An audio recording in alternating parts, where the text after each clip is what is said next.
Wherever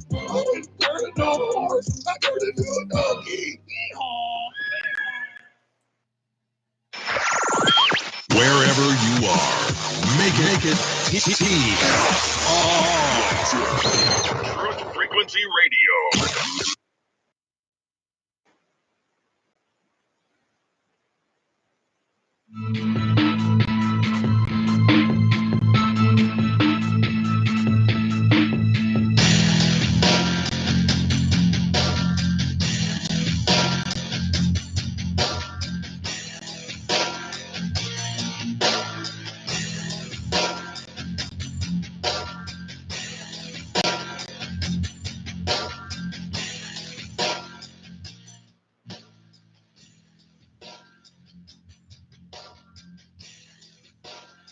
All right, Ramblers, let's get rambling.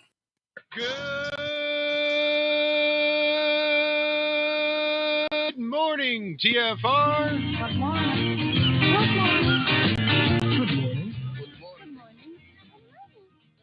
Hi, this is Alan. I like Ironworx because it's where everybody knows your name, and they're always glad you came. I love Ironworx with Josh, Walt and Zach. It's like sitting in your front room having a cosy chat with your best friends. Hi, it's Diva here, and I just want you to know that Ironworx with Josh, Walt and Zach, it's definitely my favourite dose of reality. Come join the family and keep it flat. Why sleep in when you could get your dose of iron in the morning? Listen to the Ironworx on TFR. This is Enlightened Dawn. Roses are red, violets are blue. Iron Realm Media is the best on the planet. To this show, I will forever be true. You guys are truly the best, and I love you guys. I'm so thankful to have you in my life. Do you like listening to space letters from Never a Straight Answer? Then tune in to the Ironworx with Zach, Walter, and Josh. Break clear of the fear on the Ironworx and become an Iron Scout. Well, pitter patter, let's get at her. Well, pitter patter, let's get at her. Oh, you son of a gun! That's not the right one. Time to make the donut. That's the one I wanted. Well, happy Tuesday, everybody. Welcome to the Ironworx right here on Truth Frequency Radio, TFR Live.com. And what a weird and wacky Tuesday it is. Weird and wacky. Weird and wild. I like weird and wacky. So how was your weekend, Walter? I didn't talk to you all weekend. No, don't start with me. Hi, Zach. Hi, Josh. Hi, out there, everybody. It was a good weekend. It was hot, very warm. We just really didn't do a whole lot until Sunday, and then we did it all. We did everything. We just did a lot of stuff. Sunday for her mother and did some shopping, grabbed a few things, came home. That was really about it. It was really just. Hold on, I got to get this right. You went to her mother's house on Father's Day. Yeah. Oh, that's right. I forgot it was Father's Day. That's right. It was Father's Day. Saint Walter. Oh yeah. Thank you. Did you get to talk to Quentin at all? Yeah. Yeah. Cool. Yeah. Although he's going through a little gallbladder thing right now, so send him a little extra love, y'all. He's definitely a bit under the weather. Yeah. But yeah, I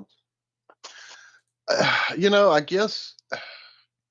Well, we'll get on. Let's put a bookmark in Father's Day. And how was your weekend, Zach? Not too bad. I got to go. What did I do this weekend? Well, I got my gases, played with them a little bit. I'm so immature. Hung out on the Melodome Sunday. They had their last show for a while until they get resituated and all that. Yeah, you did. That was awesome, brother. I got up that morning getting ready to head out to mother-in-law's and hopped in. I told Dawson I'd probably try to hop on, but once I saw what was underway, I was like, no, there's nothing I can contribute to this amazing stuff. Yeah, it was pretty crazy. I'd like to see all that in person. Oh, you will. But yeah, that was fun. And then yesterday I got to go hang out at James and Naja's, and I watched the boys while they did a Crow interview, an interview with Crow. So that should be coming out here pretty soon. That'll be awesome. They're amazing.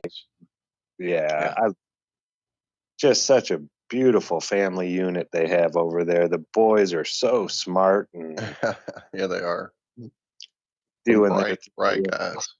Yeah, it's awesome seeing young families like that just crushing heaven, and knowing the truth, or at least seeking the truth at all times. Yeah, they're doing a great job. I'm proud to know them, I should say. Yeah, that was good weekend. Well, how was it for you there, Josh? Well, it's always a mixed bag. I left here, went down to my dad's, just happened to wait around long enough to be able to take my son with me. So I'm not entirely sure, but I think it might have been the first Father's Day where my son and his father and his father's father were all together for the Father's Day. Cool. Yeah, so that was interesting. Went and got to go see my mom. She's doing better than, well, on Saturday, she was better than my sister had expected that she would be. But she was, coherent, mostly. So it was a good visit.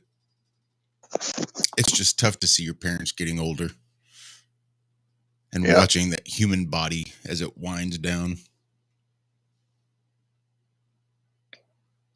Yeah, it's like we were saying before the show, especially when it's not when you see them every day, it's not so noticeable. Right. The gradual decline. Yeah. Right. Suddenly, if you haven't seen them in a minute, it can blow your mind. It definitely can. I mean, I had taken my mom across, from from Louisiana across over to Oregon on a big week-long adventure, and we stopped and literally climbed mountains.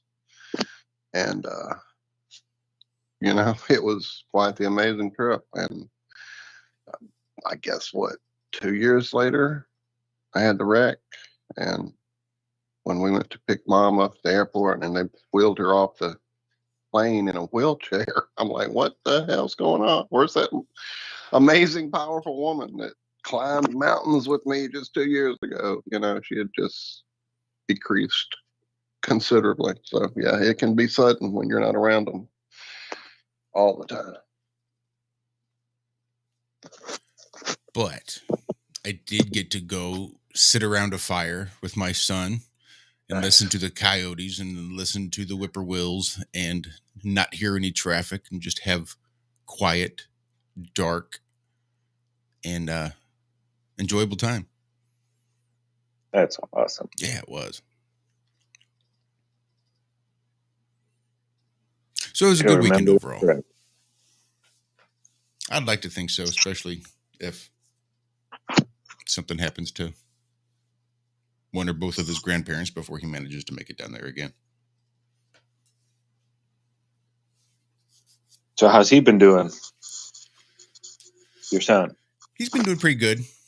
I meant to actually call him last night, but I was just so fucking tired.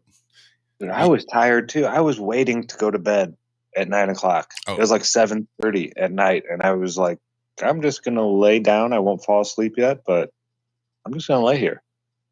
Yeah, I was beat. Yeah, 7:30 was when I gave up waiting. Really? Well, Dixie had a little, kind of a little cyst on her side that had popped through, and she had gone and got some antibiotics just to make sure that everything was out. And I don't want to get too graphic, but how those things work. So she was on this antibiotic that apparently hit her pretty hard. She might have had some allergies to, or a poor reaction too. So she'd been having some trouble breathing, managed to make it to work yesterday, but her coworkers basically convinced her she should go to the urgent care and drove her up there. And the urgent care says, "Ooh, yeah, why don't you go to the ER? There's not much we can do for you." So she went to the ER. She called me. I left work, went to the ER. Spent a few hours at the ER, came home, and really, I played a little bit of the Division 2, and I was just so beat. The only reason I played was so I wouldn't take a nap. And my head hurt. I was exhausted and tired, and it was just all I could do to stay awake. But I'm pretty sure I fell asleep about 7:30. Yeah, this is when I actually fell asleep. Woke up maybe around 9:30 or 10, I think, just to check the time, and because I thought I might have slept all the way through the night, and the light that I was seeing was dawn, not dusk, which would have meant that I missed the show. So I freaked out a little bit, had to grab my phone, realized it was still PM and not AM yet. So I just went right back to sleep. So I got a big pile of sleep last night and feel better, I suppose, but just a really weird few weeks energetically, it seems like. Just really, I don't know. Well, it's the solstice, so we're in that, the sun is as high as it's going to get over our head. The days are as long as they're going to get right now. There could be all kinds of, we have an alignment coming up with all the planets and the moon. And you guys hear about that one? Mm-hmm. And maybe that's got something to do with it. One could imagine. But does anybody know? That's the question. We were talking yesterday about how silly it is, people arguing about what the sun and moon and stars are. It's just, you don't know. I don't know. Nobody knows. We all have ideas. Some are more plausible than others, but you can't say you know these things. It's beyond our limitations right now. Maybe for always. Maybe humans aren't allowed to know these things. I was talking with, who was that? Oh, it was on Mellowdome. And they were saying, why are we here? Why did the creator create us? And, I was thinking about it. It's like, well, all the angels, right? They kind of know how this place works. The creator showed them. So they're somewhat helping run this place, keep this place going. They have certain, jobs down here. So what if we were created because every time the creator found out something cool and was in awe of it, he had to explain it to them so they knew how to do it to make it work. So he created us so he could see beings in awe, like he was when he first discovered these things. Just the amazement that he felt, just the, wow, this is so cool. I want to show somebody. Somebody that appreciates it, not like those unappreciative angels. Yeah, that just, okay, I get it. Yes, this does that. And okay. No, let's not teach these people what it is and just show it to them and see what they say. I don't know. What if it is that simple? Alex Michael is like, I don't know, man. I like that. It's just so simple. And I don't know. Yeah, I don't know. I don't know why we're here, but there's certain things we're not shown. We're not allowed to know. And it's just, yeah, I'm in awe every day of all this stuff going on around us. Nothing to do with human beings. I mean, that's a whole nother book of awe. But yeah, this place and how it works and how it's all tied together, this alchemical process taking place, it's just amazing.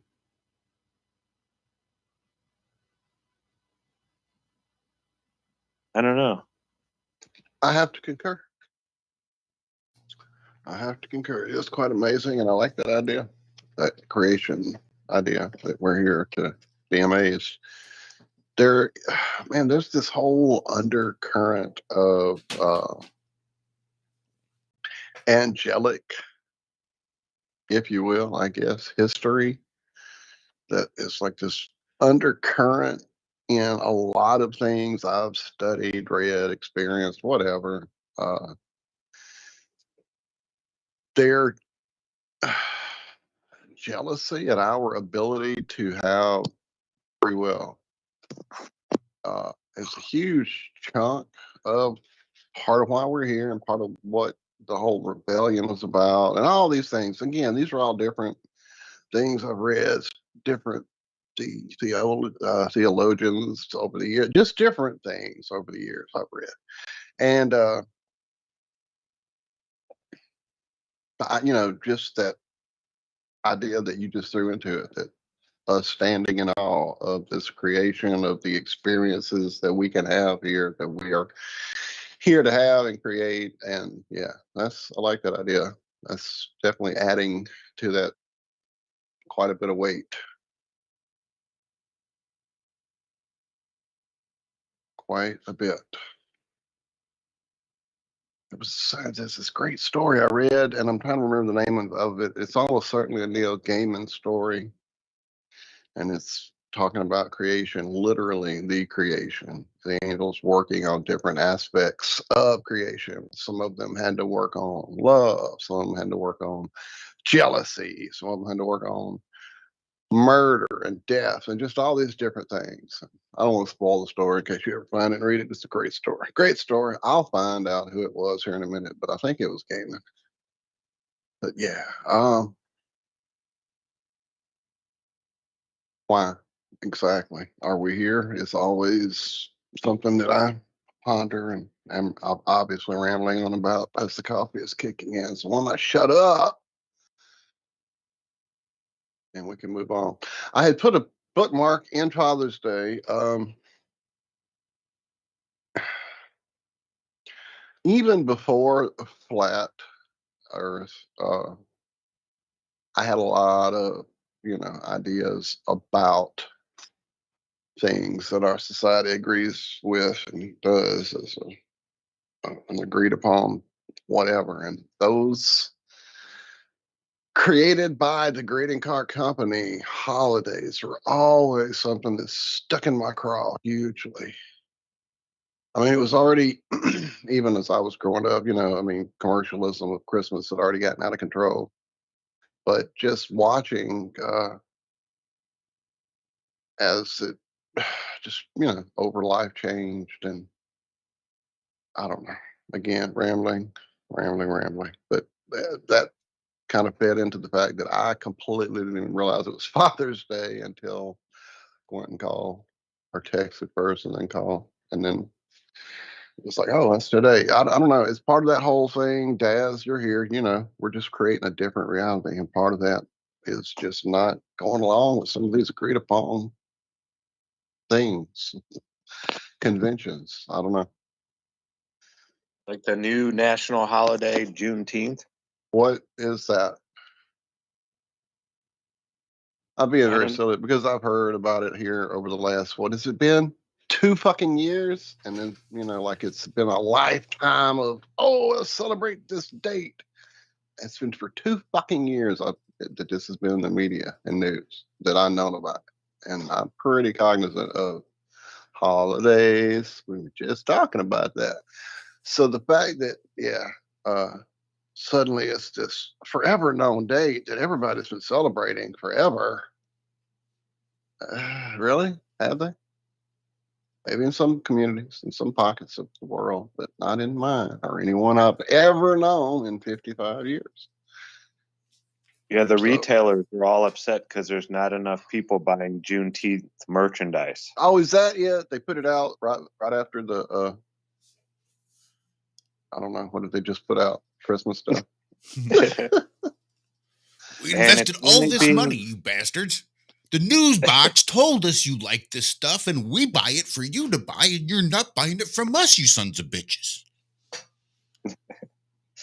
I guess only 18 states are recognizing Juneteenth as a holiday, as a paid holiday. And get this, California is not one of them. Texas is. I think that's where I read it started, is Texas, for some reason. California is not on board with this. I don't understand that. That just blows my mind. But yeah, I guess 18 states recognize it as a paid holiday. And that doesn't surprise me. I mean, Labor Day isn't a paid holiday, which just blows my mind. It's Labor Day. All the people in front office that don't do any labor, they take that day off paid. But all the workers still work on Labor Day. So yeah, another one of these holidays. They're trying to, oh man. And I don't see them getting a whole lot of support for this. Like they were saying, I just don't get it. And it's so divisive. Doesn't this all have to do with slavery and stuff like that? Huh? Yeah. I mean, we're having a holiday to promote the fact that we had slavery in our country at one time. Well, we have to change pancake boxes, and we have to tear down Civil War monuments and buildings and statues, because that changes history facts, that erases things, and it alters reality. I mean, of course you remember history. Do you have to celebrate the bad parts? Right. That your country did? So think of it like a game of telephone, right? From the time it takes the first person to start the game to the time the last person hears the message, no matter how distorted. So Juneteenth is sort of the celebration of that last feller, that last guy, all those slaves in the South who hadn't heard that the North had actually won the war and that the war was over and they were free. They were still busy toiling away. And Juneteenth celebrates the time when all of those final slaves finally got word that they were just free. And that's what Juneteenth is supposed to celebrate. Now, if you want to get me started on the 14th Amendment, let's go right ahead. But not only are they never been freed, everybody else just got lumped in with them. No, there's no such thing as slaves. You're all citizens. You know, do the free work. Do work for me and then just let me skim off the top of all your earnings, you fucking slaves. I mean, citizens. No, black people aren't slaves. You're all fucking slaves. Love the government.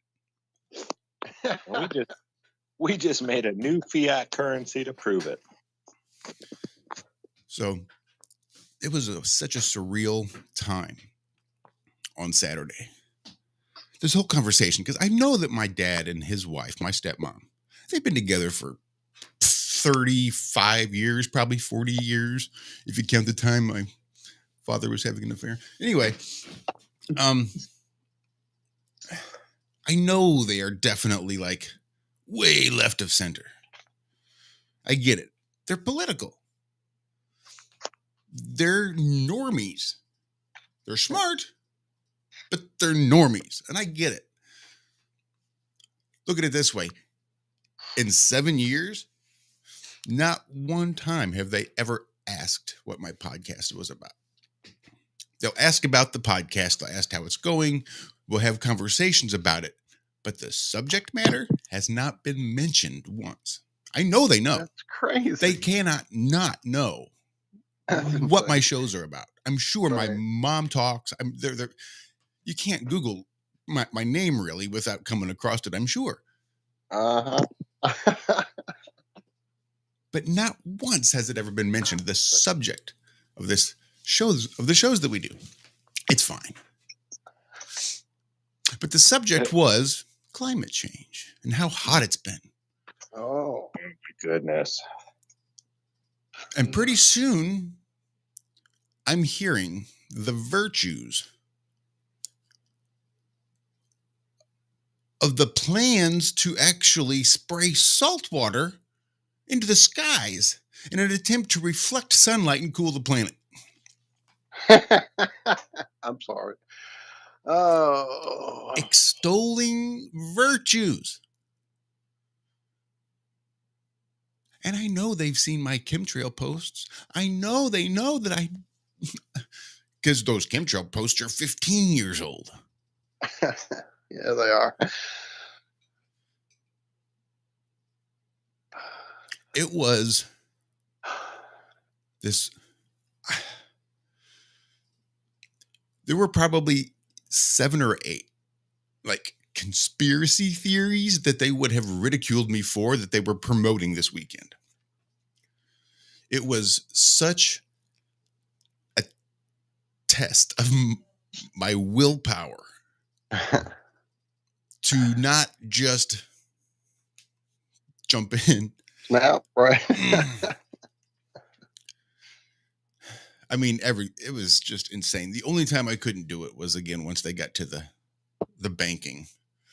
Oh, God. And I literally had to explain to them that the Federal Reserve was neither federal nor did it operate with reserves. They thought it was an actual government entity. And that blew my mind. Anyway, this is the Ironworx Truth Frequency Radio, TFRlive.com. Stick around. We got more of the second half of the first half of the Ironworx right after this.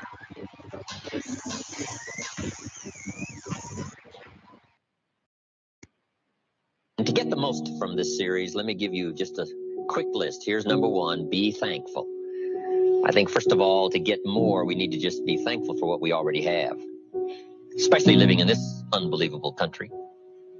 But here we are, right? Probably doing well. But let's be thankful for where we are, because that's how good ideas start to flow. Thanksgiving for what you've already got.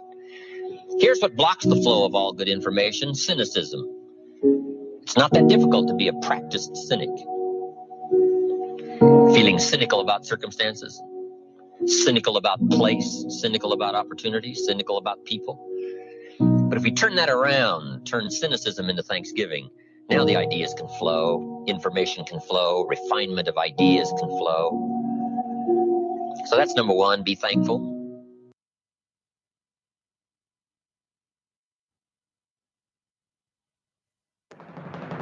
Hey everyone, it's Chris Gio, founder of Truth Frequency Radio and host of Beyond the Veil.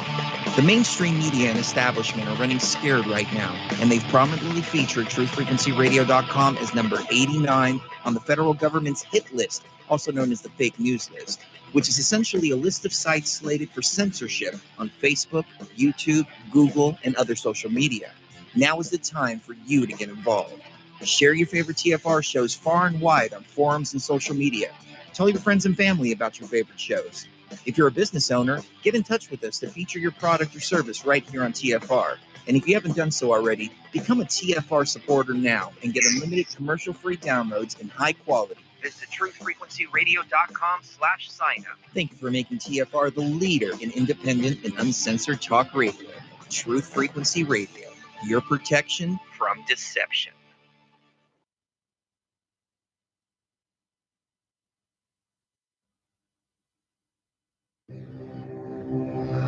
We exist in the security and comfort of our worlds. Paved paths, lights, and manicured lawns give us peace of mind that our world has been tamed, and we are its master. But other worlds exist on the edge of our sight. On the edge of our awareness, the shadows move. The woods fill with the unblinking eyes of the nightmares our ancestors warned us about. Some of us have stumbled into these forgotten realms, whether on purpose or completely by surprise. I'm Brent Thomas. Join us on the Paranormal Portal Friday and Saturday nights from 10 p.m. to midnight Pacific Standard Time as we journey into the world of the paranormal phenomena Answer the paranormal portal if you dare.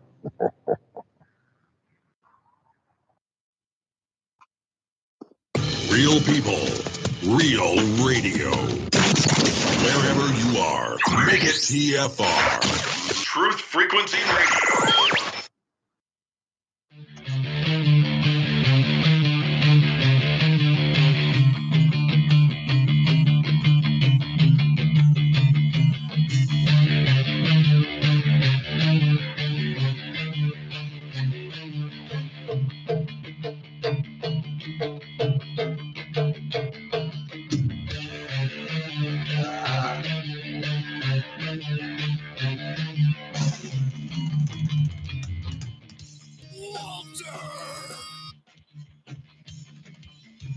Oh no.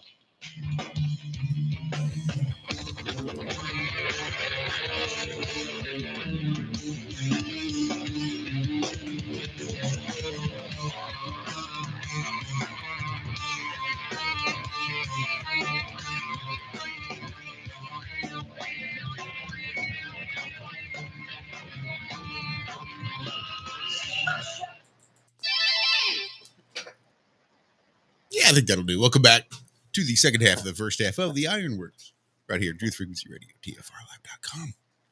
We are also on D Live. Shout out to everybody there on D Live, everybody there on Odyssey, and of course, everybody on Rockfin. I'm pretty sure that it's on Facebook as well. If you are, if you like the Iron Row Media Facebook page, we are live there as well. Yes, We're sir. everywhere. Everywhere. I've been everywhere, man. Not everywhere. I've been around there. Shout out to Brian Gasca. Love you, B. Much love, brother. Even if you do hit the occasional 111 bowling score, it's okay. It's the odd man out. You got some good scores in there before. Don't think I don't see you out there bowling. That's a nice 111 would be high for me. yeah, probably be high for me too. I would wear a 111 proudly. I think my best bowling score is like a 130 something. No joke. Never was a bowler. Stupid pin sitting down there laughing at me.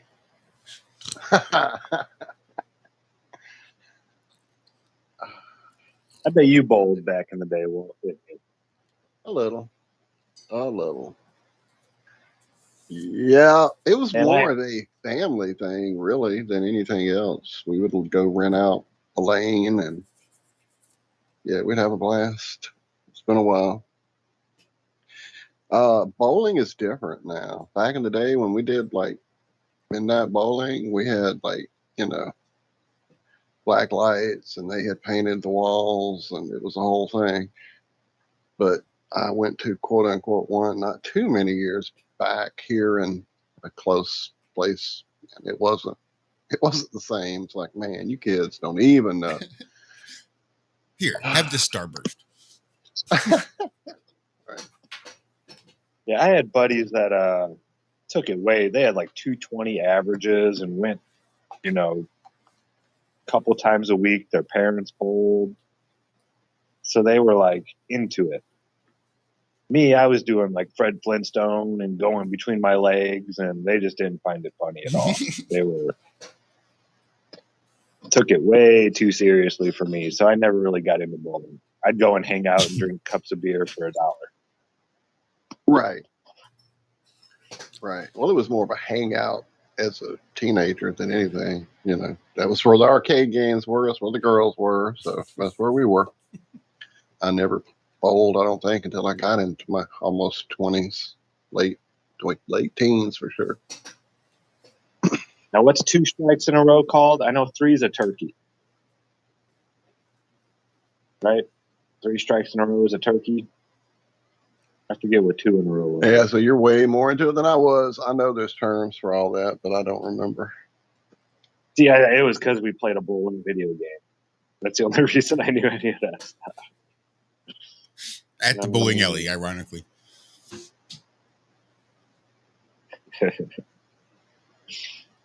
Good stuff. Hobart Lanes. That's where I went. It was right down the road from my house.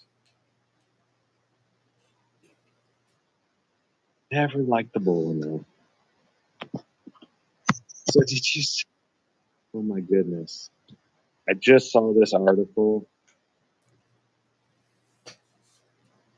and I had to kind of snicker a little bit. It's a NASA article about their new. Where's it at? Okay, here it is. NASA's Artemis 1 moon mission passes crucial fuel tests despite leak. How many fuel tests did you do there, Walter, when you were checking leaks on planes? That if it did leak, you'd give it a pass. Not too many. I mean, remember last time we had a leak on one of these things? What was that? Challenger? I believe. Yeah, it didn't work out too well for those people up there, supposedly. So Made them having a awfully leak famous. on. Yeah, they still are. It's crazy. Go. Some of them. 6 out of the 7. Right. It was a wet dress rehearsal. So the test included fueling up Artemis 1's huge space launch system and performing a simulated countdown that took the vehicle and NASA's Orion capsule through most of the progression they would endure on launch day before engine ignition. The countdown reached its conclusion, bringing an end to the wet dress. Okay, but it says not everything went perfectly smooth. They had a hydrogen leak during fueling today. So hydrogen, yeah, that's not that bad. I mean, that's not too explosive. I mean, Hindenburg wasn't that terrible. So the countdown was halted at T29 seconds before liftoff instead of T9 seconds as originally. So it didn't go well. It didn't. I would not give them a pass. They couldn't even count it down. They didn't even hit the ignition. Never was going to hit the ignition. You just want to make sure there were no leaks. That's what you're checking for when you do this. And you find a leak, but yet you still say that you pass. I'm befuddled. I don't do it. But don't worry, we're going to the moon in 2020. I don't know. Well, the thing about working with the government, and I'll say this with experience, it's a real thing, that term, close enough for government work. Because most everything you do has a margin of error, you see. So as long as you can fall within that margin of error, that's a pass. So it just depends on how big that margin of error is. It's one of the great ways to be able to get things to pass. If it doesn't pass, you adjust the margin.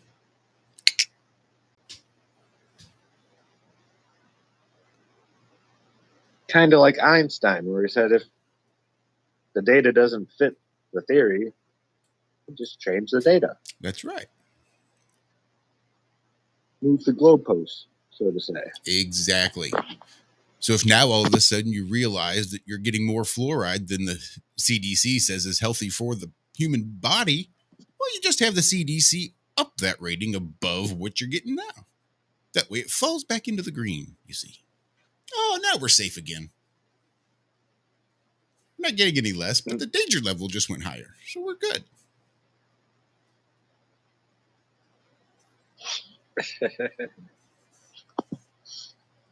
So, have you guys been able to look at any type of news the last week or two and not see Amber Heard or Johnny Depp's face? I think this is going to be a new thing. The only reason I know we've been real good about not even mentioning their names or anything. We're real good about staying away from the garbage.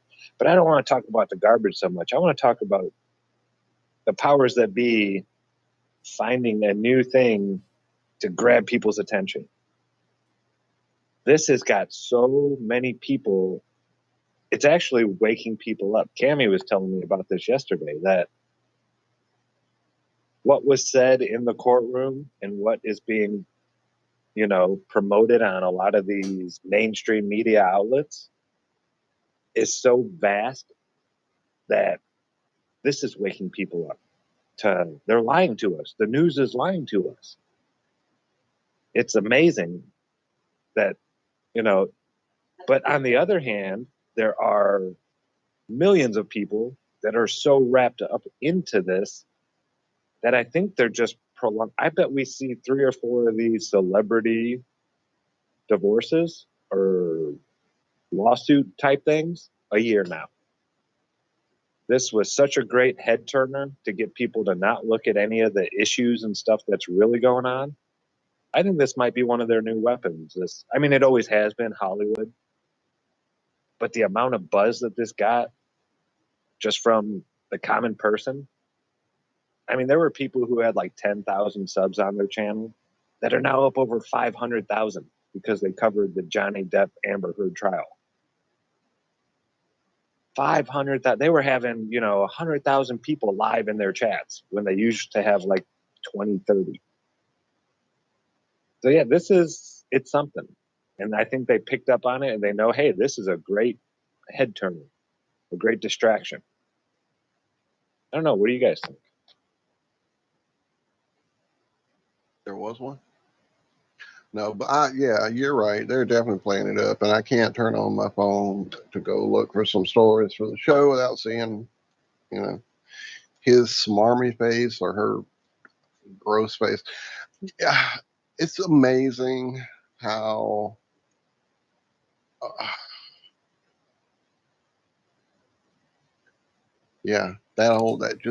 the growth that's happened with people with this thing and how people are using it and taking advantage of it. I don't know why it has become, as you say, the push, the new thing. They're really pushing hard with this bullshit. It has really cemented my hatred toward him. It's funny how I don't know, I'm rambling, I know, but even before things, I had already started disillusionment with a lot of actors and just things I would see that, would turn me against what they were about before Flat Earth. But since that time, it's become almost impossible to enjoy anything because certain people have just become stomach turners to me, him being one of them. I didn't know her. I didn't even know she existed. Like, I watched a whole movie or 2 with her in it and had no fucking idea who she was at all when all this began being in my newsfeed. And then going back through and watching some of the DC stuff, it was like, oh, there's her ugly ass. Okay. Yeah, it's like, okay, I don't care. God, I don't care. And the fact they keep pushing it makes me sicker and sicker and sicker. It is pretty funny that we've never even heard of her. Yeah, you're pretty funny too. Yeah, before this, I didn't know anything with it. I had seen her in that Aquaman movie that I barely watched. I did too, and didn't even know who the fuck she was when this started. I've seen her in that too, and didn't know who the hell she was. But yeah, I can see this as a new distraction. Hey, babe. Hey, sweetie. Hey, sweetie. Hey, babe. Oh my goodness. Yeah, it's like I don't think they have a good pulse on the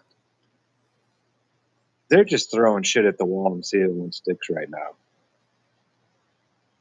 You ever get that the people trying to deceive and all this, they're really not doing that great of a job. And I don't know if I don't know. I don't know if they're just gonna quit one day or I wish we had a true account of history because they seem to be going by a certain playbook.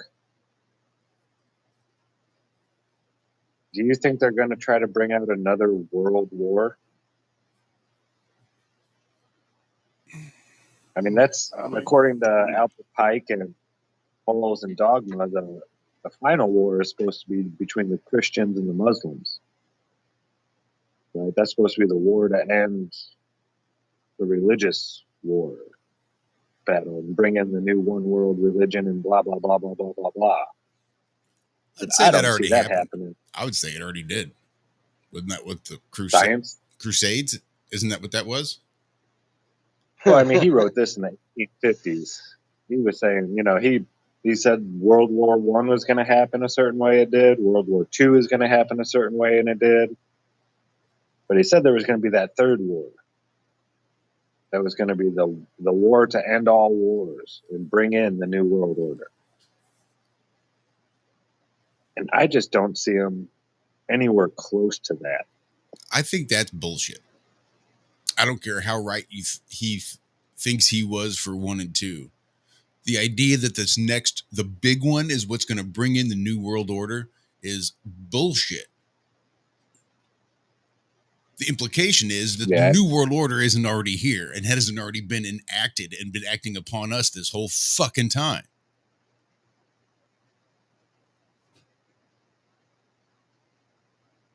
Yeah.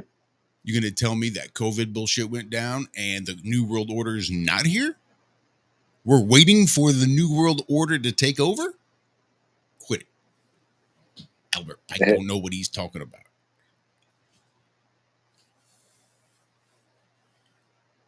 Yeah, I think it's not so much for the Western world. I think they're more worried about Iran, places like that. I mean, really, they don't say it too much here. We never hear this, but Iran is a superpower. They are a first world country. They've got an amazing military.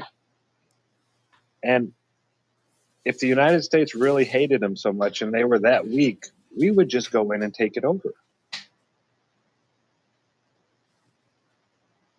I don't think I've ever even spoken to a person while they were in Iran. Can we? Are we allowed to speak to people in Iran? Are our internets even connected? Maybe, but I really want to know what it's like to live there, to be there. Like their society. I know nothing about that place at all. And I sure as hell ain't going to go read it in some book written by some guy from the Western Hemisphere, Let me go see what National Geographic has to say about Iran. They'll give me the straight dope.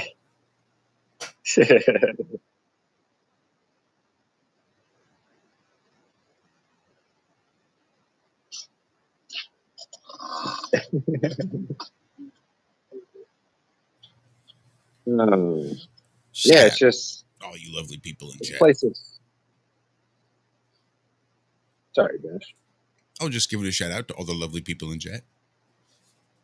Absolutely. But in general, not one at a time. So you can go right ahead. Yeah, thank you all for finding us over here on the backup channel. Any inclination on when we're going to be able to get back to our regular channel? That's a good question. Did they say? Probably. I don't remember. Because I think it might have only been like a couple weeks, I thought. Oh, not the usual, 3 months? Or? I think that's right. So we were just sort of bad truthers. We never did even dispute it, which I really think we should have. Yeah. I mean, That's just playing Yeah, their game. it's amazing how many of those disputes people actually do win. I mean, they used to hit Glowbusters every day for the Glowbusters theme song that they owned. They bought the right to the music. And yeah, they'd go after the file a claim like every weekend for it took forever. Just crazy. But yeah, these are the little loops and hoops and games that they play that they make us jump through to, you know, if you're not spouting what they want spouted.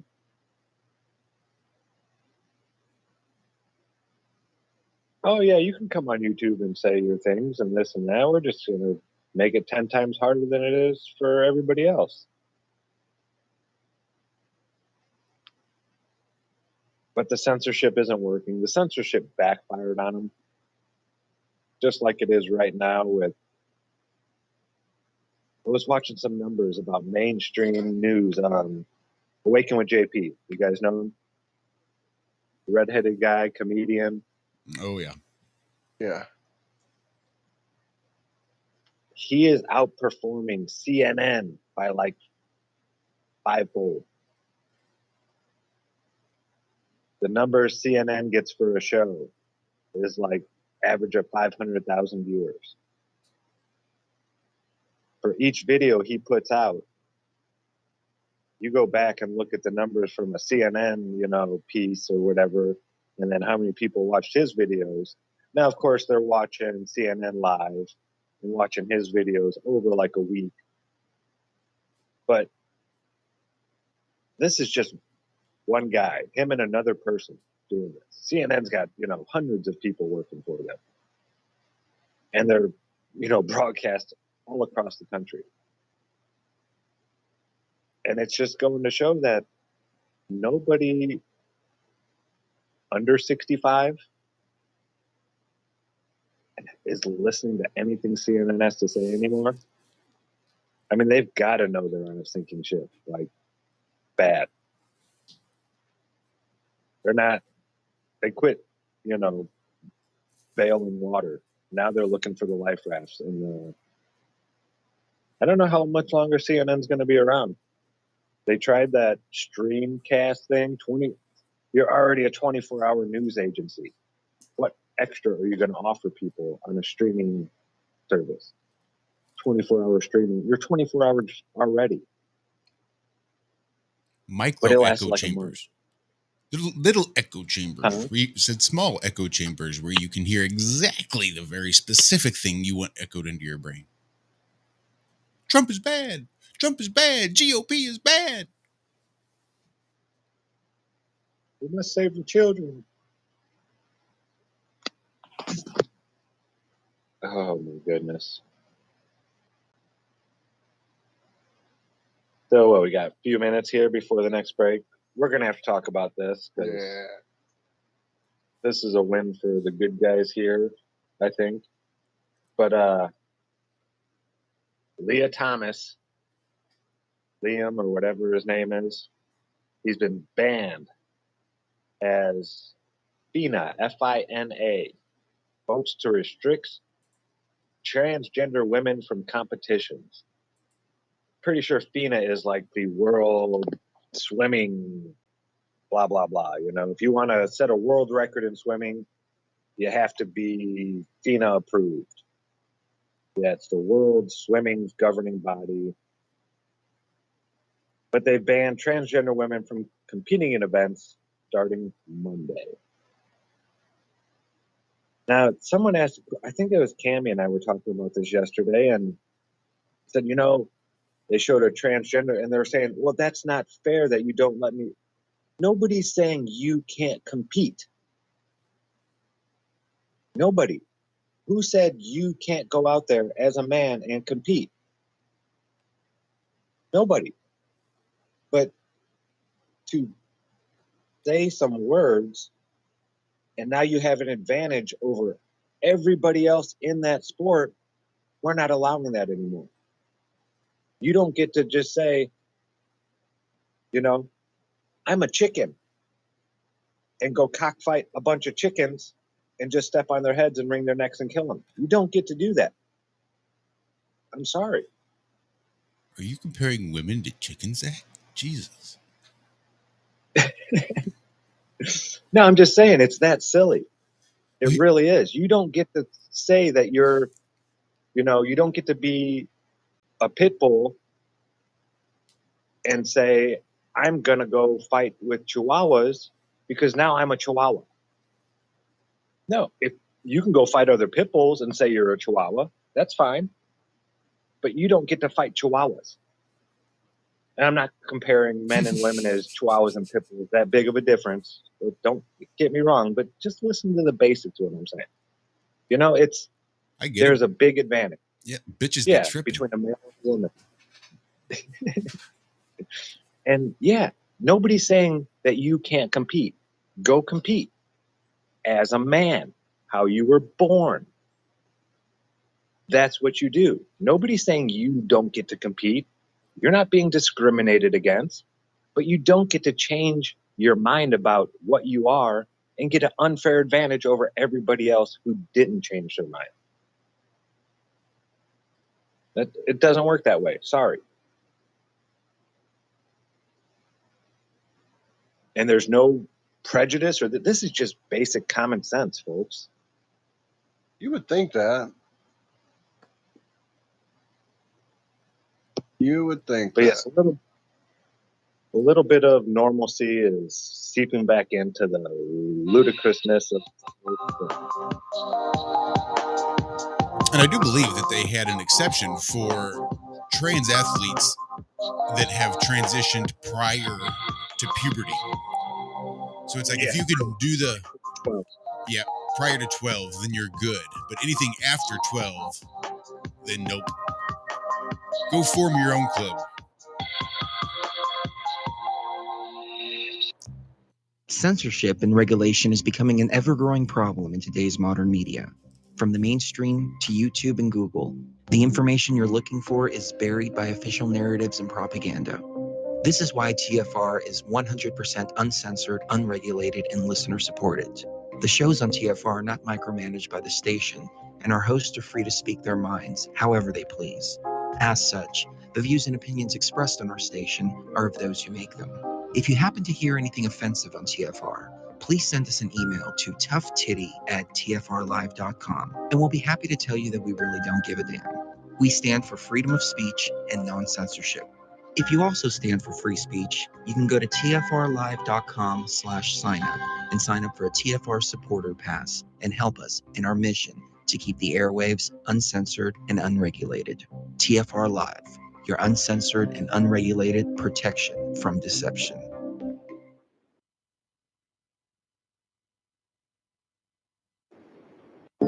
Thank you. This may be the most important speech I've ever made. Well, it's about time. It was a massive dump, and to this day, everyone's trying to figure out where did it come from. Massive dump, wow, in the Senate, and this is just the tip of the iceberg. Massive dump, and to this day, everyone's trying to figure out where did it come from. Massive dump, wow, but I went from leading by a lot to losing by a little. We used to have what was called Election Day. Now we have election days, weeks and months. Lots of bad things happened. What can I say? Wow, it was a massive dump. Our country cannot live with this election. Right now, we're worried about the present and what went on with an election that we won without question. In Pennsylvania, large amounts of dump. All over the country, dump. Nevada and California said dump. Right here in Washington. It was a massive dump. And to this day, everyone's trying to figure out where did it come from. Massive dump. Wow. In the Senate. And this is just the tip of the iceberg. Massive dump. And to this day, everyone's trying to figure out where did it come from. Massive dump. Wow. But I went from leading by a lot to losing by a little. So many got ballots, they didn't even know what they were for. And again, so many received more than one ballot. In some cases, more than two ballots. What? If you were a Democrat, we're going to fix up your ballot, make sure it's perfect. If you were a Republican, don't even talk about it. Can you believe this? The hardest thing I have to do is dump when they're irregular dump. Let's go on to the next dump. It's because they know they are high. It was a massive dump. And to this day, everyone's trying to figure out where did it come from? Massive dump. Wow. In the Senate. And this is just the tip of the iceberg. Massive dump. And to this day, everyone's trying to figure out where did it come from? Massive dump. Wow. But I went from leading by a lot. This is the Truth Frequency Radio Network.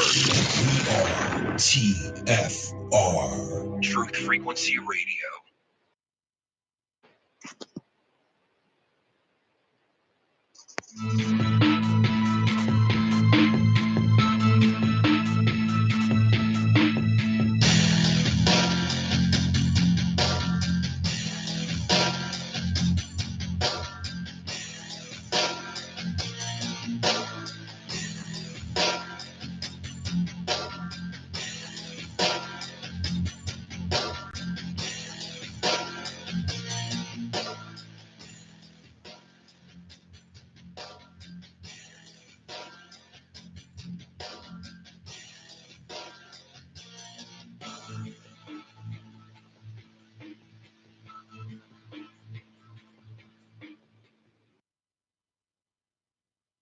Good morning.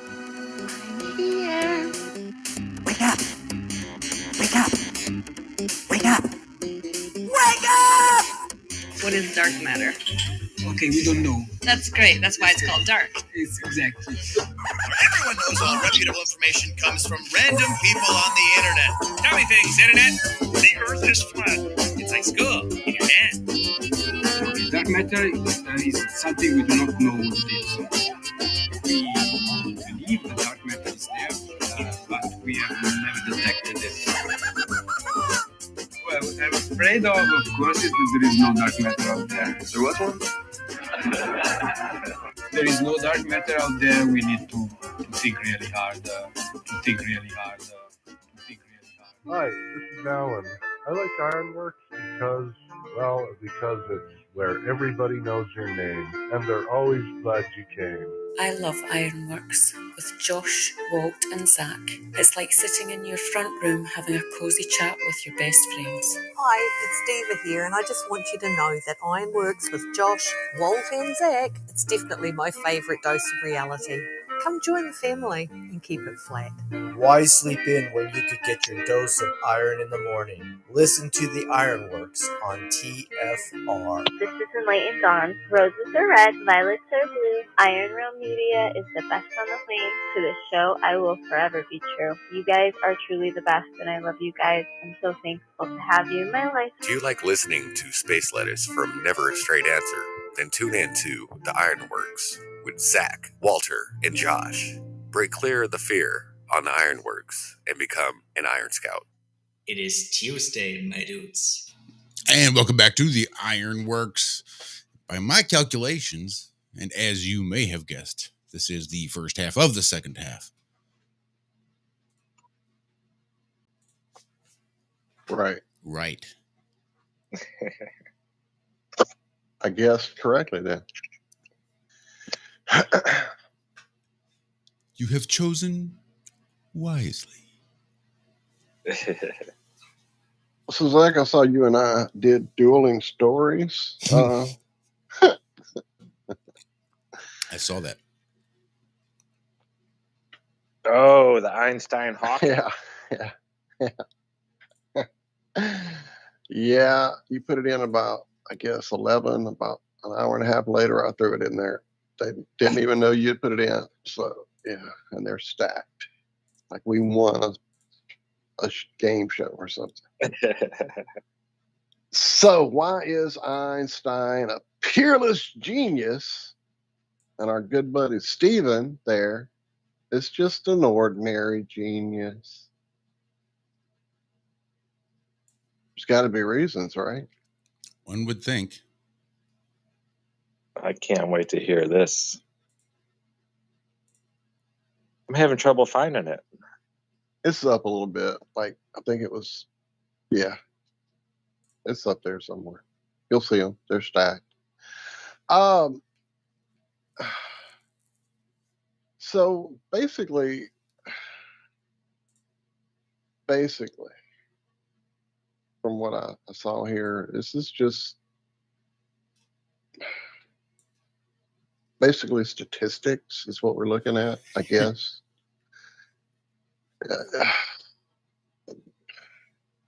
Okay, so when they're right, Stephen, most of the time when they're doing a study about geniuses, these studies are biased because they don't have a control group.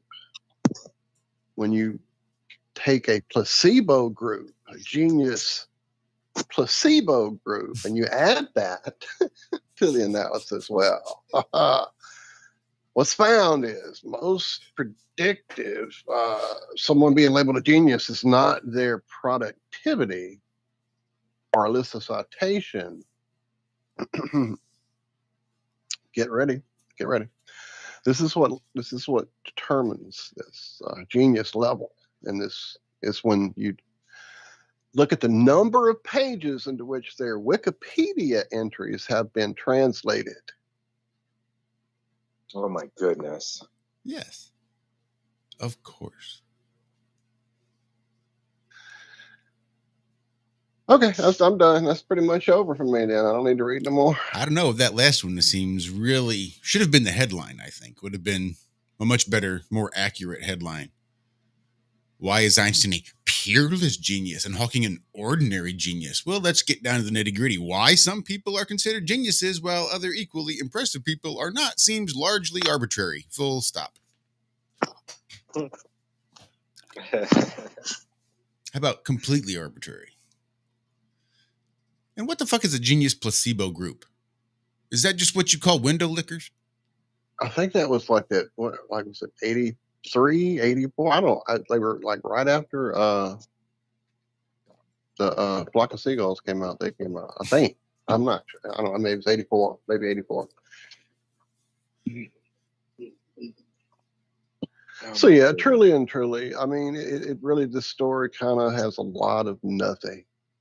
You know, it really is just taking a lot of words, mixing them up, throwing them around about people's genius levels. And it really is just a bunch of crap. It talks about an algorithm that would pick geniuses. It talks about, I mean, it's really, Stephen, dude, come on. You got to have something. Right. It does seem random. You're correct. I believe exactly. Right. I mean, most people, you know, have their own level of expertise, their own level of genius at something. Basically, this last little sentence, or paragraph, whatever, sums it up to me. While our habit of labeling some accomplished individuals a genius or ignoring other equally distinguished individuals is somewhat random, understanding exceptional accomplishment is essential to discover and eventually nurture future talent as we become more nuanced in our in our appreciation of the hidden factors at play in success, and as we begin to expose the systemic biases that shape recognition, it's worth rethinking who can or should be labeled a genius so that we can properly recognize and encourage the sometimes hidden talent around us. So then I'll tell you that this whole thing is really just a bunch of word salad, and really, no offense, Stephen, you're the man. Don't worry, we know who the real geniuses are around here. Well, he definitely did. He definitely did lie, steal his wife's work. He definitely did lie about that. That's what I heard anyway. Okay, so between the two of these geniuses, right? There's one patent. Stephen Hawking never had a patent on anything. Albert Einstein had a patent on a blouse. That's it. I thought it was high heel shoe. It wasn't the shoes he had. It was the blouse. No, he enjoyed wearing the shoes, but It he was the didn't design. it was the blouse he got. Okay, I was confused again. You know, it gets mixed up in history sometimes. And then there's a gentleman who's not mentioned, and you probably all know who I'm talking about, but he has 196 patents to date. If you don't know who I'm talking about, his name would be Nikola Tesla. And he's not mentioned in the article anywhere. So 196 for one, and one for these two geniuses who have done what for mankind besides delude them even further into the nonsense that's been presented before us? Well, I mean, it's all arbitrary, as we mentioned. And according to the article here, only half of labeled geniuses have ever won a Nobel Prize, and over a third never received any prize. Nor does winning a Nobel confer any kind of lasting recognition. 75% of physics Nobel laureates didn't even make the genius list at all. I don't see the list anywhere here in the article. It doesn't give us this genius list they have somewhere in their back pocket, but these guys didn't make that list.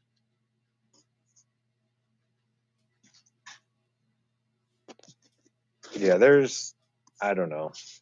I mean, who's going to be next on this list? Will it be Elon Musk? Is he going to be the next super genius that they're going to be putting in Wiki? Oh, yeah. My stepmother was spouting what a genius that man was. Oh my goodness. Has she ever listened to him talk? You should have showed her the video of him asking, where do I look at the camera to make it look like I'm looking at the camera? Because that's those questions geniuses ask all the time, right? Oh my goodness. I know. I have family members that think Elon is just the greatest. He's just so smart. It's like, now you were told that. Have you ever listened to the man speak? He didn't invent SpaceX. He didn't invent his boring company. He didn't invent PayPal. He didn't invent shit. He bought it, he flipped it, and made money. Good work. If you want to hoard, then yeah, Elon Musk is your A1 top hoarder. Good job, Elon. You're hoarding Federal Reserve notes. And Shiba Inus.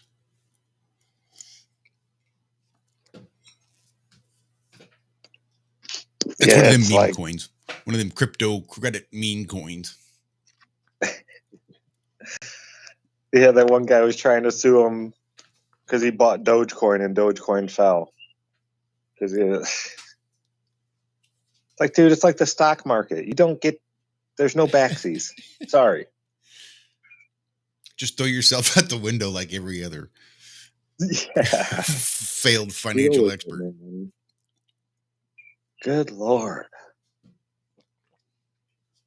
I'm glad I never got into that whole stock market. I had buddies who were playing. They lost so much money back in the day. Did I just see 18, 19 years old thinking they had an inside scoop on something because they read it in a newspaper? It's like, oh my goodness, you guys. But I've created a program that'll predict the stock market.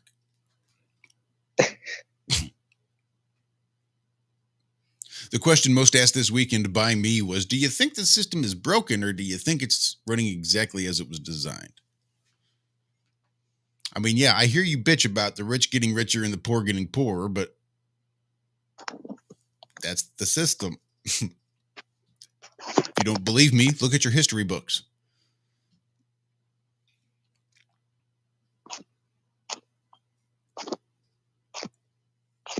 Yeah, it's definitely rigged. But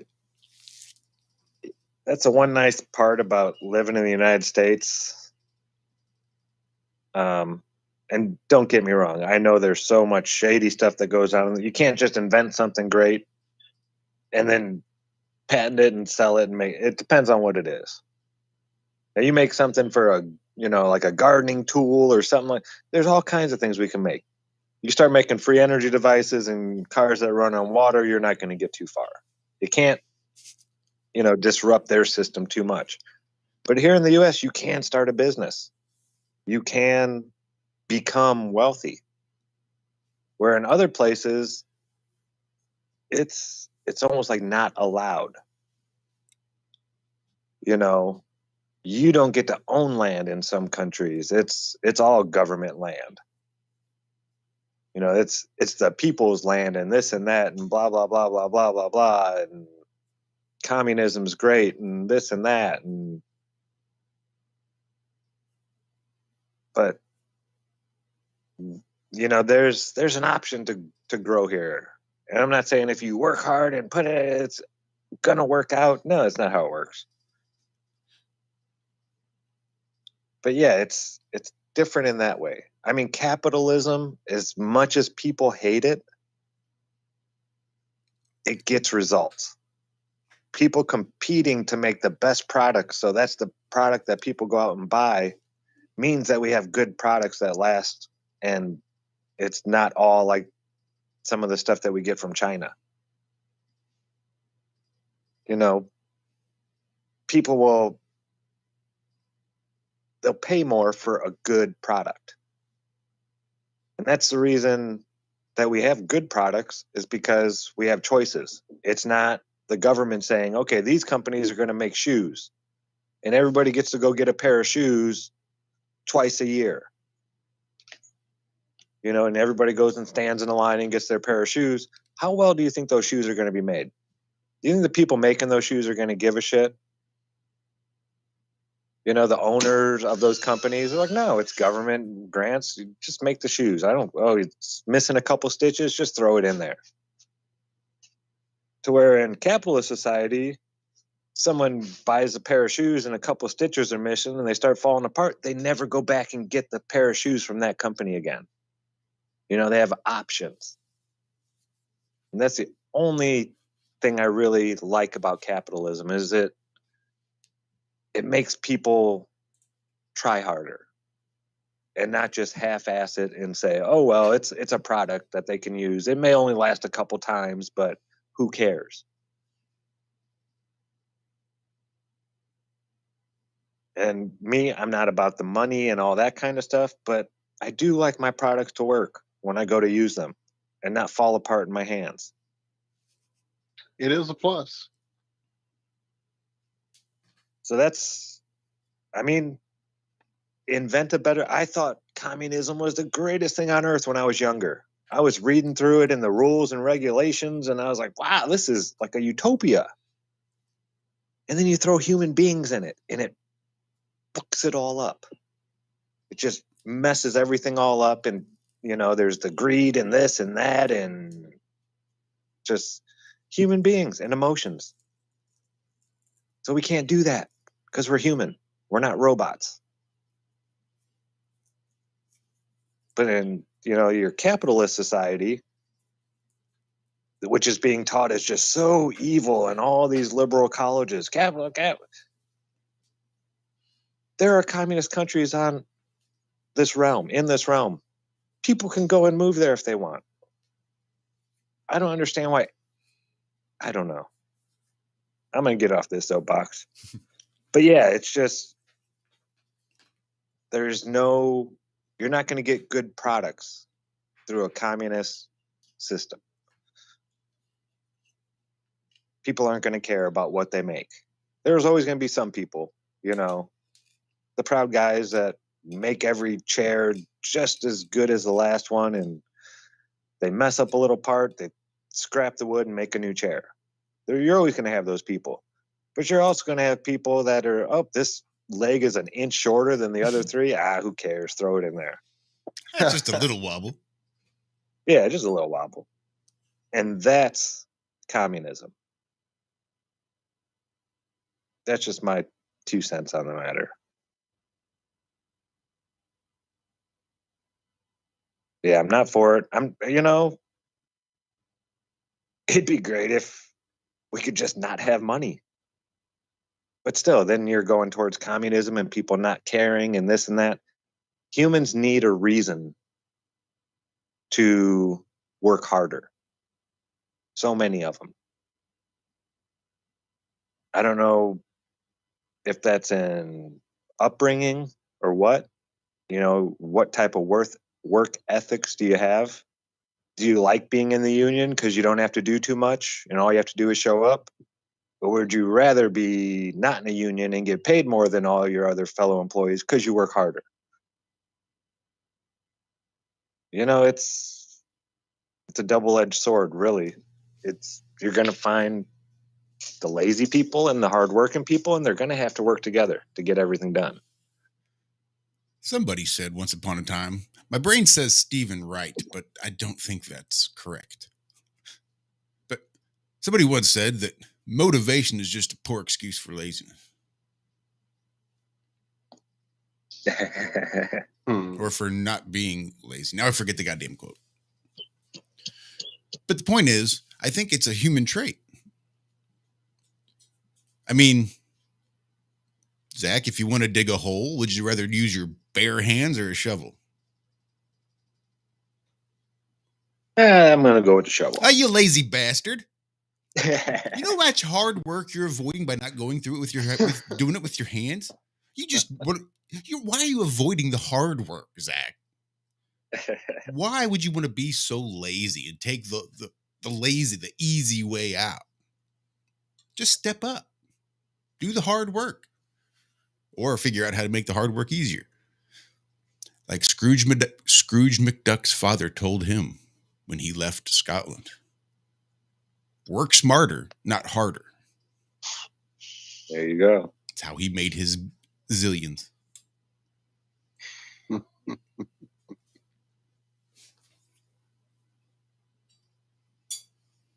But no, I think the path. Wasn't it a nickel? What was that, sir? Wasn't it a nickel, Scrooge McDuck?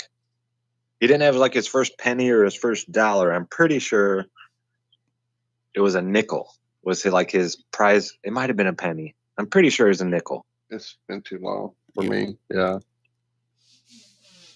Been too long. Haven't seen. I always used to wonder, how does he swim around in all those coins? That just seems like it would hurt. Right. How many people you think got a big pile of coins and took a nosedive and broke their neck? Wanted to be Scrooge McDuck. Sounds funny, but I'm pretty sure somebody's tried it. Okay, I'm sure there's a disclaimer somewhere in some Disney archive somewhere that trying this at home, blah, blah, blah. Do not try this at home. Something. There's got to be. Yeah. They had a Disney movie on the screen yesterday. It was all about magic and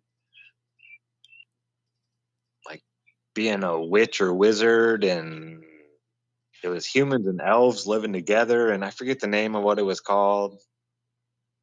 Isn't that one of the like Seals of Revelation?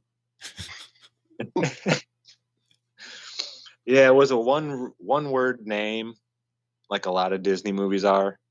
But I forget the name of it. But yeah, it's like I haven't watched one of those on purpose in years. We really didn't watch it. Me and the boys were playing with blocks and right. I got you. Situational. Flashcards. It was just background noise. But every time I look up, it was like dark undertones. They were trying to raise their father from the dead for one day. It was like all about necromancy. Because one of the boys had never met his father because he passed before he could remember, and blah, blah, blah. And his older brother and him were trying to, and they only brought back half of them. So it was a pair of legs walking around all day. Weird. Really weird. Oh, they couldn't even made it the left half? What a jip. Yeah. I had no idea that the movie was ever made. Disney's really popping them out since they've bought like everything now. Mm-hmm. Look at all these outlets. Yeah, I Look just at all the shit we recently, can throw against the wall just to see what sticks. right. I just recently jumped back on the service to watch something that was on it. The Moon Guy, whatever it was.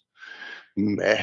And was just kind of perusing what had appeared on it since I had canceled it some time ago. What, about 8 months ago, I guess. And it's, yeah, just more of the same crap. I don't get it. I just don't get it. Never have, though. I never was a Disney person, ever. Even as a kid, I just like actively didn't like.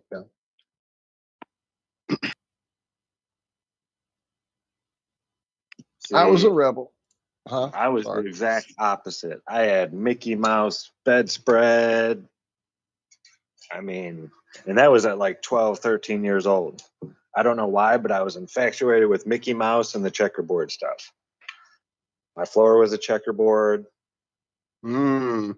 What? I How know. old were you when they asked you to be a Mason? There, I'm just asking. That's what I was going to 11 say. years old. That was them trying to influence you to come back to the fold. Yeah, I was 11 when they asked me to join DMLA. Yeah. So yeah, I was infatuated with all that. I don't know why. I was but always the Warner Brothers guy. I liked it the other way. I liked it, the other guys. Bugs Bunny was a smart ass. Daffy Duck was a wacko. That was the vibe I resonated with growing up.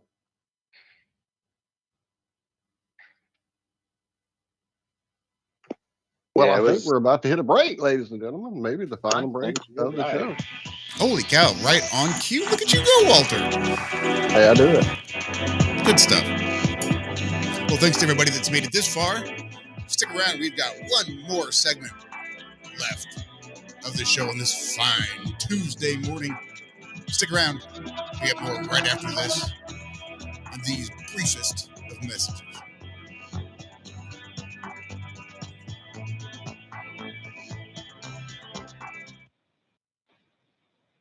I learned very young from my parents, absolutely, that you don't try to build a wall. You don't set out to build a wall. You don't say, I'm going to build the biggest, baddest, greatest wall that's ever been built. You don't start there. You say, I'm going to lay this brick as perfectly as a brick can be laid. There will not be one brick on the face of the earth that's going to be laid better than this brick that I'm going to lay in this next 10 minutes. Yeah. And you do that every single day. And soon you have a wall. Yeah. And I think psychologically, the advantage that gives me over a lot of people that I have been in competition with in different situations is it's difficult to take the first step when you look how big the task is. The task is never huge to me. It's always one brick. Me too. From the dawn of man, we have turned to nature to help attain balance within ourselves. But somewhere, we lost our way. Western culture is once again remembering the healing benefits of CBD, the non-psychoactive component of the hemp plant. That's why more and more people who use CBD report relief from inflammation and chronic pain, balanced blood sugar and cardiovascular system, relief from muscle tensions, tremors, migraines, headaches, anxiety, depression, and the list goes on. The big question is, where do you get it? iLife is a 99% pure CBD oil made with all organic ingredients, and it's available to TFR listeners worldwide. If you use coupon code TFR at checkout, you'll get $5 towards your order. Head on over to ialife.com now. That's AYA life.com. True initiation is an inward journey. It's a spiritual path that is totally inward. It has nothing to do with anything external to you. I want to determine if the grand architect is indeed what I believe it to be, which is the artificial intelligence. The initiatory path is one of self-discovery. and self-revealing. It's not a journey that someone can hold your hand through. Tonight, ladies and gentlemen, I want to take you through the steps of initiation. Remember, you are divinity. Step Beyond the Veil with Chris and Sherry Gio. Fridays and Saturdays, 7 p.m. to 10 p.m.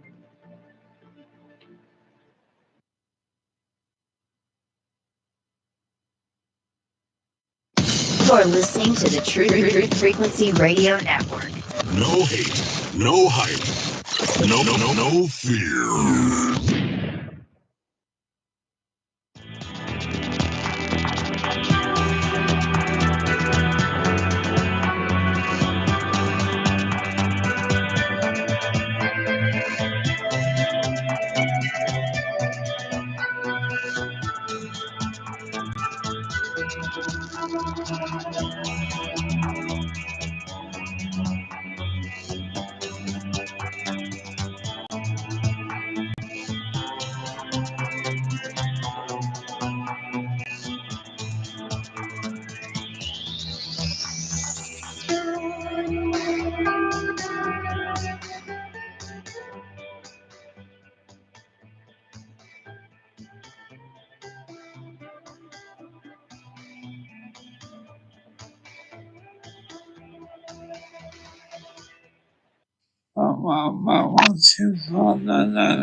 I did hear about that, Stephen. Thank you. Thank you for reminding me. And what a warm introduction. Thank you so much. He's the man. Says it like Stephen. You know, it's true. It's a shame we didn't include him in the promo. Next time. Always the next time. Welcome back. It's that last half of the middle of the second third of the quarter to the fifth of how, Josh? Anyway, it's almost done, essentially, people. So, Iron Maiden or what? What'd you say, Zach? I'm sorry I stepped on you. Nachi Keita. I saw him chat. He texted, Freemasons as a child, Zach? You've been out. You have been outed, brother. So I wasn't was hinting at that or anything. Yeah, no, not just as crazy, right? So I went to the lodge once. They told me what it was all about. They're going to take me all over the world. They're going to help me with college. They're going to get me all these great contacts when I get older and blah, blah, blah. So it's like we just tell a stripper. Just Yeah, it's weird. And then I go back to there was a ritual you had to do. And they gave me this little paragraph to memorize. I wish I remember what it said. And so my mom takes me there. She had to stay upstairs. I walk down into the basement, and it's a bunch of grown men standing around in black robes with candles lit behind them and stuff along the walls. And as soon as my foot hit the basement floor, that little voice inside my body just screamed, "Get the fuck out of here now." I just looked up at the guy. I was like, "I don't think I want to do this." And with no hesitation, oh, come on, it's okay. He's like, "Oh, okay." And just walked me back upstairs, and I left. And that was it. Yeah, as soon as I said, I don't think I want to do this, there was no like playing baseball and stuff. When I quit playing baseball, a couple of my buddies' dads, "Oh, come on. Just trying to get you to play." And they did not try to get me to play. It was like they couldn't almost. It was just weird. It was like they were treating me like an adult. But I think it's that whole free will thing. You have to agree to it. There cannot be any discontent when you go to do this, because you're actually making an agreement, with your soul. So yeah, I got real lucky there that I listened. It's God, I have no idea where I'd be right now if I would have said yeah and went through all that. Huh. Probably in a bedroom with Mickey Mouse sheets and black and white checks on the floor. I'm just guessing. I'm just guessing. Yes, Bob, huge Animaniacs fan. Loved it. I have to get this out before we get out of here. This story just was like, yes, for me. I was a huge Iron Maiden fan growing up. It just hit a perfect spark.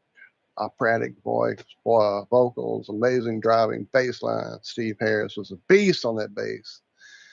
Twin guitar attack and vocal storylines that were just epic, truly literary tales in the lyrics. So they hit me at a perfect, being the reader that I was growing up. So I loved them. So fast forward all these years later, lead singer Bruce Dickinson, who, if you didn't know, is also a pilot. I'm looking at you, Bob. Apparently, his empire of the clouds is about to become a real thing.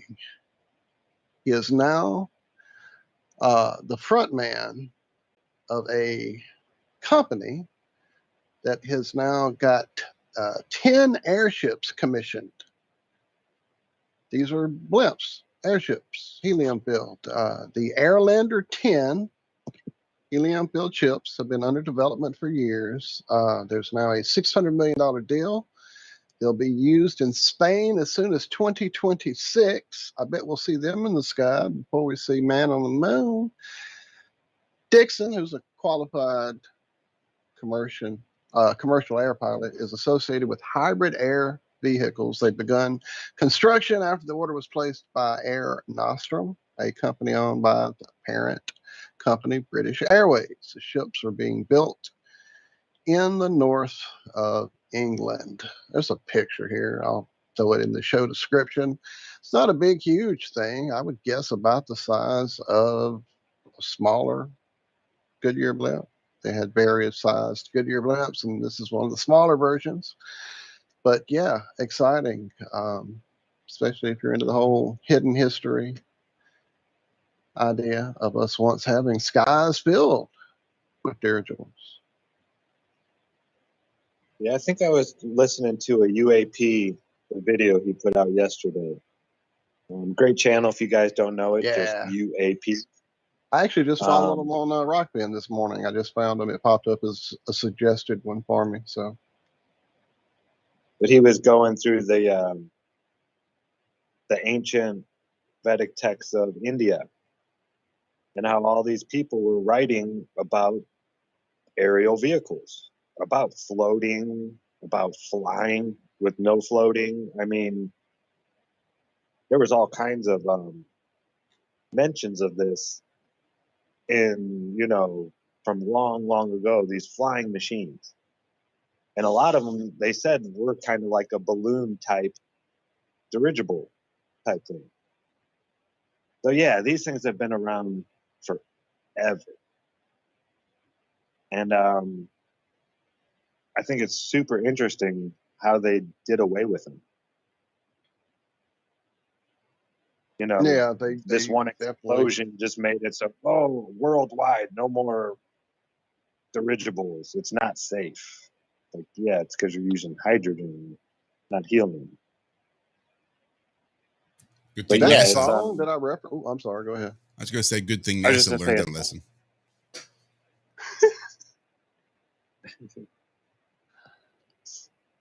But the Yeah, I was song just saying. Empire of the Clouds, if you haven't heard it, is really about this very topic. The first hydrogen-filled R-101 airship crashing on its first commercial flight in 1930, killing 48 of the 54 people aboard.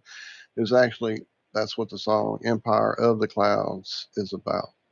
It's some of the late Maiden I missed. Apparently, this was an album that came out in 2015. So I missed it completely. But the company itself has had some difficulties. The first prototype Airlander crashed on its second flight in 2016. It broke free from its moorings in 2017, injuring some people in the process. But it is underway and happening soon, it would seem.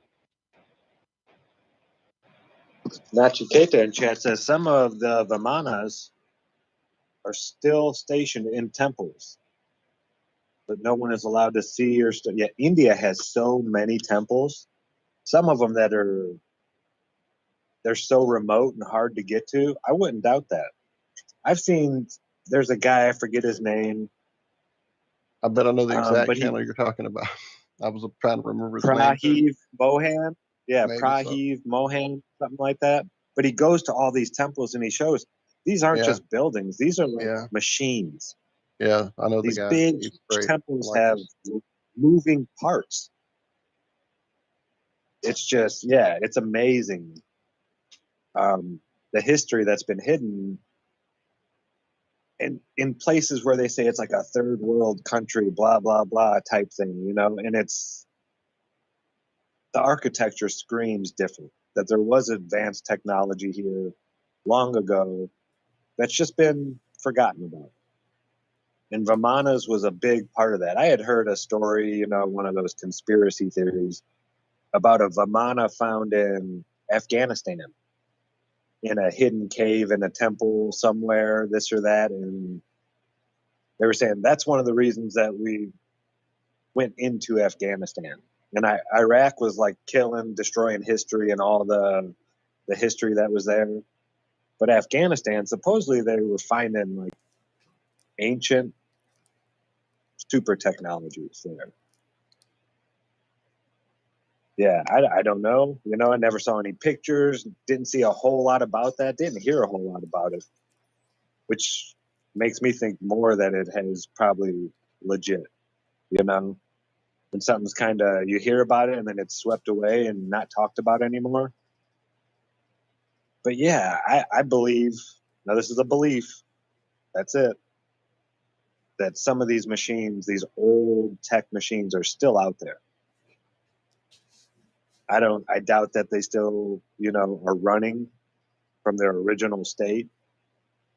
That would be some super advanced technology that you can keep a machine, you know, something that sat there for hundreds of years and then all of a sudden you can get it to start working again. I don't know about that, but reverse engineering is definitely a possibility.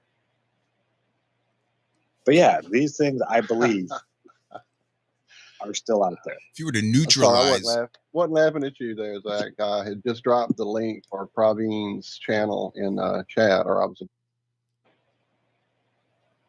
Oops, I hit the wrong button. I saw that via Vividness 420 had already dropped it before I could get back with it. So thank you so much there, Vivid. So if you guys haven't checked out this channel, it's got some great stuff on it for sure. Absolutely amazing stuff. it'd be a great way to neutralize air superiority if you were to somehow knock all of these airships out of the sky and then just somehow lock them into the ground.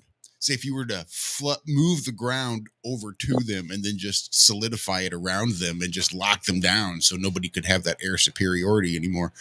But then it'd look like they're just sort of built into the ground, like they're buried. And then you'd find them. You're like, well, fuck, this is amazing. Let's just build a temple right here. So now you've got a temple with all this shit inside of it that's been buried into the ground only because it was wreaking havoc on its enemies. And they just decided to mud flood the fucking world to bury them all. Shit, right? Yep. Like, was that foam spray in Division 2? Spray them down and it solidifies and slows them down for a minute. Oh, that was the foam in Demolition Man or Demolition Judge Dredd. Man. Yeah, one of them. Oh, epic. Oh, God. Yeah.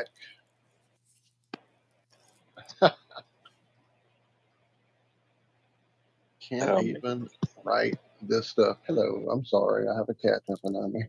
I've heard that multiple times, Nachiketa. It says a friend of mine who went to Iraq in 2003 said he was there to secure a Stargate that was there.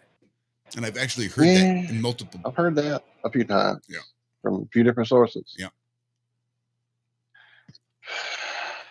Huh. So since we know they're not going to another planet in another solar system, perhaps there are portals that can be messed with that will let you travel through to the hidden lands, which is where these guys are hanging out. It's just my crazy, crazy theory. I was discussing extraterrestrial with someone on was that on Quora this weekend? Was that on Twitter? I don't remember. Speaking of Quora, I'm sorry, I'm gonna take a right turn, left turn. I'm signaling. I promise. I don't know if anyone hangs out there at all or anymore or anything, and I haven't in some time since the early days of research and trying to find like-minded individuals. So every now and again, a question will come through in my email, and it'll make me go back in to the Quora realm and dig around, and I'll even throw an answer or a picture or two out there. And as I perused, I found a friend who I did not know was hanging out there as well. He's not in chat with us today. I was going to hold on to this until he was, but now that we're on our backup channel, it may be a minute before he finds his way back to us. The question there on the site was basically, if people believe the Earth's flat, that's okay. Anyone can believe what they want to. My question is, what difference will it make if the Earth's flat around? And there's a couple of answers from the usual entitled, oh, bunch of idiot type knee-jerk people. And then suddenly I see this little icon, and I'm like, are you kidding me? And there's our friend Ross, Iron Horse Thatcher himself, who apparently has been quite active in the years I've been away there on Quora and has been keeping the faith. His answer, though, was really, I thought, telling and really had some good things in it. So if you guys got a minute or 10, I'll read this out. Ross says, I'd be more interested to know why in this modern day and age they actually want to believe it's spherical. Can we at least get our terms right? A plate is round like a pizza, or a coin, a ball is spherical. At least let's start with correct premises for your own preferred delusional belief. The difference is so huge, I wouldn't even know where to begin. Let's start with, if you don't know where you come from, how can you know where you're going? If you don't know who put you here or why, what purpose are you serving? Some self-gratitude until some appreciative relatives finally bury you and share the spoils of what you failed to consume. A flat earth gives a sense of permanence, of reason, of place. We're not just thrown into existence by random chance chemical reactions that decided to fuck with one another because it felt good in the aftermath of the universe getting off in a big bang. We're spirit beings, having a human experience in a realm created for us to grow, learn, experience, and develop a higher mind so that we might transmute from grub to butterfly to higher light being. Once you grasp the all mind paradox of its own existence, you realize just how difficult it is to have a new experience. All, it's boring. Well, it's fascinating too, but where's your sense of new experience? The ultimate journey is to create a situation where you forget yourself. You forget everything through the art of procreation into a physical living being. It's the only way to lower our vibration so low that you forget, usually, everything. To create such a place, you need to lower the vibration from light to sound to physical matter. That's the dimension we exist upon, the physical plane, fixed at the bottom of the known universe. Believing it's a spinning space ball doesn't really hurt anyone as such, but false beliefs create false realities, and there are very specific demonic life forces that actually thrive on the energy that comes from false beliefs. Negative energy, in other words, which is intensified by fear and pain, by billions of people believing in any fantasy is sweeter than candy in this dark realm. So long as it's negative, other than truth, So long as it's negative other than truth, they're like parasites, a million bats on the ceiling in the cave of your mind, feeding off your energy. And they encourage you to wholeheartedly keep feeding them. You're their caretaker, like the crazy cat lady infected with toxesis, feeling compelled to serve until eventually they feast on her rotten remains. Awesome imagery there, Ross. To understand you, I'm sorry, I'm reading too fast. To understand truth, you need sanity. To gain sanity, you have to remove the toxins. Humanity is so thoroughly intoxicated through so many avenues, it's not possible for the truth to set them free. Toxins come in many forms: soft metals, heavy metals, vibrational frequencies, programming, indoctrination, hypnosis, subconscious and subliminal repetition. The average human is the perfect factory farm for these entities to feed an entire city. And of course, convincing you to laugh is the ultimate defense. What you don't know actually does hurt you, you know? Oh no, you don't, because you don't know. You're a living parasite city and you're proud of it. But at least you've achieved something, globally speaking.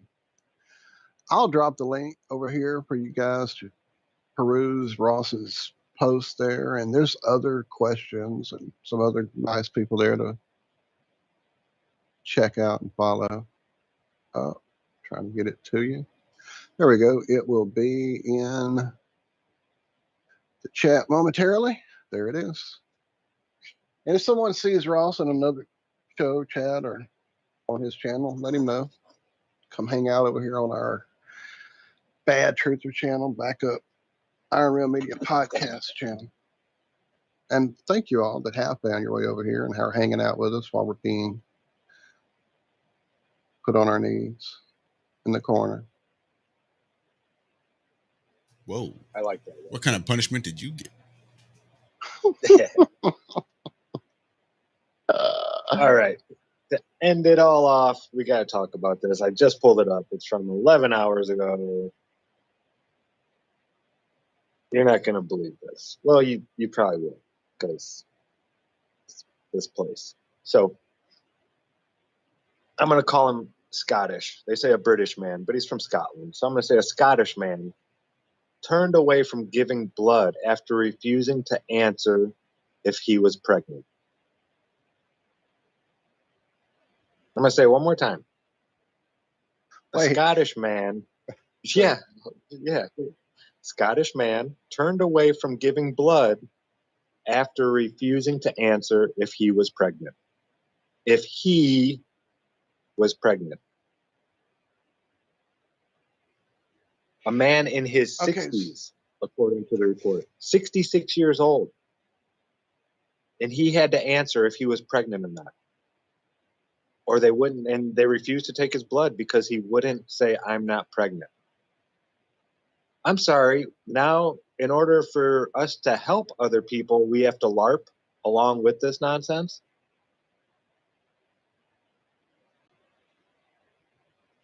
I wouldn't answer either. Are you pregnant? I would answer that with the question, are you serious?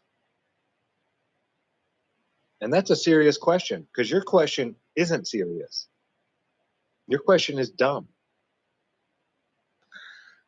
I mean, by age 66, there you go, David. David and Chad beat me to it. Everyone knows you can't get pregnant at 66. Exactly where mine went to as well there, David. Oh, my goodness.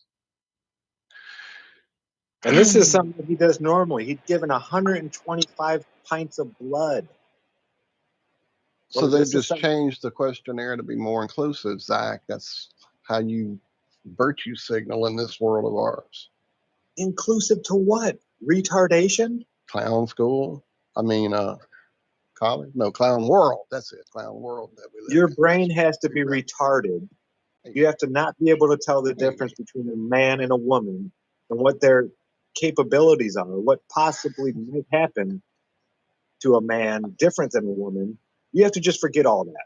Forget all that. None of that matters anymore. Reality doesn't. Basic biology, we can't be fucking around with that kind of nonsense, Zachary. What are you thinking? Penis Fairy will be here tomorrow. Oops, I'm sorry. Hands off, or big shout out to this guy. Yeah, I wouldn't answer that question either. I wouldn't. Let's not play these stupid games.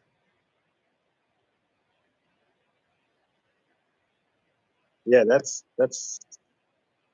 hard to believe.